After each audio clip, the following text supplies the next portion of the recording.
ইসলামের সত্যতা প্রমাণ করার জন্য আল্লাহ কিভাবে স্টেপ বাই স্টেপ কাজগুলো করতেন। এক নম্বরে ইসলামটা দিচ্ছেন এমন ব্যক্তির মাধ্যমে যিনি জীবনে কোনোদিন মিথ্যা বলে নাই।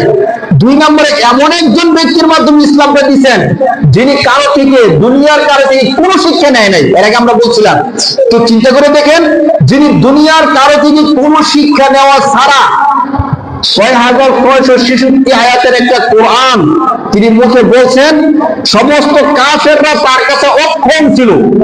যখন কাফেররা বলছে যে আপনি এটা বানিয়ে বানায় বলতেছেন, আমাদের মনে হয় না যে এটা কি, তখন ইতিহাসের মধ্যে আসছে যে আল্লাহ রাসূল সাল্লাল্লাহু আলাইহি সাল্লাম কি করলেন, সূরা কাউসার, ছোট্ট একটা সূরা, এই কাউসারটা কাবা শরীফের সামনে টানায় দিলেন যে তোমরা তো বলতেছো যে আমি কোরআন বানায় বানায় বলি না, আমি তো কারো থেকে শিক্ষা নিই নাই, তো শিক্ষা না নিয়ে এত বড় কোরআনটা বানিয়ে দিয়েছি, আর তোমরা তো বহুত শিক্ষা। তখনকার সময়ে কিন্তু আরবের দ্বারা ছিল, তারা অনেক বড় শিক্ষিত জাতি ছিল। এমন ইতিহাসের মধ্যে আসছে, তারা কথা যখন বলতো ছন্দ আকারে কথা বলতো, শুধু এটুকু না, ওদের যে বংশ, ওদের ১০০ বংশ পর্যন্ত তারা মুখস্থ বলতে পারতো ছন্দ আকারে। এত মানে তখনকার মৌখিক যে শিক্ষাটা তাদের মধ্যে ব্যাপক প্রচলন ছিল।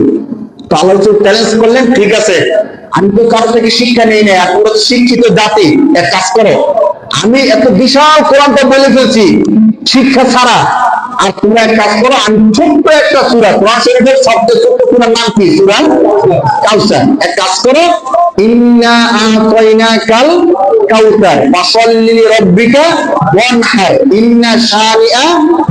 আপনি একটু ছন্দ মিলটা খেয়াল করেন, একদম শেষের দিকে, ইন্না আতাইনাকাল কাউসার র ফাসাল্লি লিরাব্বিকা ওয়ানহার র ইন্না শানিআকা হুয়াল আবতার।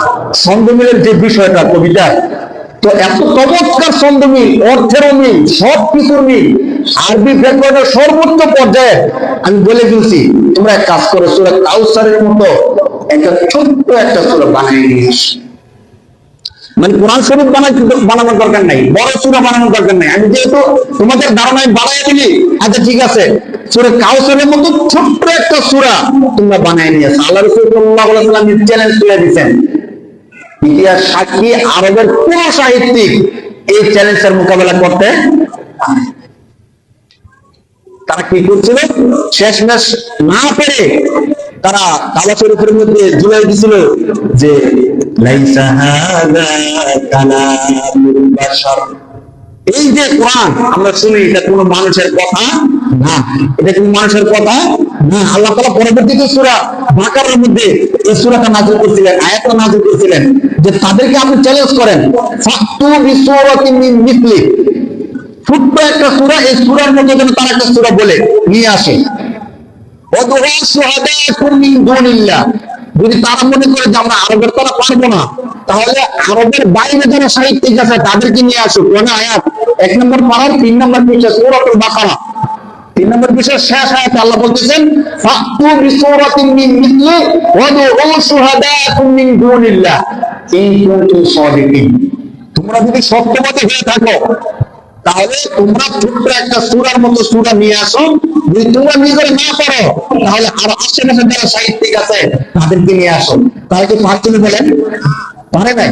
শুধু তারা পারছে না এমন না, আপনাদেরকে একটা আশ্চর্য তথ্য বলি, ওই আরবের তৎকালীন সময় থেকে নিয়ে আজকে ১৪৫০ বছর পর্যন্ত সেই চ্যালেঞ্জ কি বন্ধ হয়েছে? আল্লাহ তাআলা কোরআনের চ্যালেঞ্জ তো রয়ে গেছে। এরপরে যুগে যুগে যারা নাস্তিক, কাফের, বেঈমান ছিল সবাই তো একটা কম বেশি করছে, দেখে আমরা পারি কিনা, আমরা পারি কিনা। তো আজকে ১৪৫০ বছর পর্যন্ত, আজও পর্যন্ত পৃথিবীর কোন ব্যক্তি এই চ্যালেঞ্জের মোকাবেলা করতে পারে নাই। যদি পারতো আমাদের সামনে থাকতো যে সে একটা কোরআন বানাইছে, অথবা কোরআনের মধ্যে একটা সূরা বানাইছে। কিন্তু বলছে ইতিহাসের মধ্যে আসছে যে তারা বানাইছিল আল ফিল, মাল ফিল, কামাল ফিল। তো বানানোর পরে দেখি আল্লাহ বানাইলাম অর্থ কি?